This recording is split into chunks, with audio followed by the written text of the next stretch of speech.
মমতা বন্দ্যোপাধ্যায় হঠাৎ করে দুটো প্রকল্প ভোটের আগে কেন লঞ্চ করেছেন?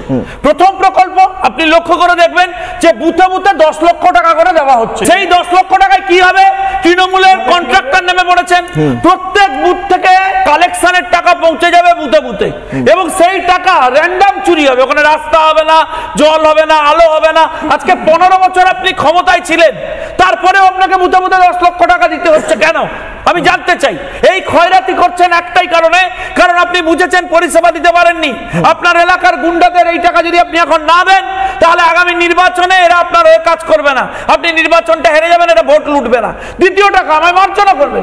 দুর্গাপূজার সময় কেন দেন 1,10,000 টাকা? কেন 2.5 লক্ষ টাকা নয়? কেন 3 লক্ষ টাকা নয়?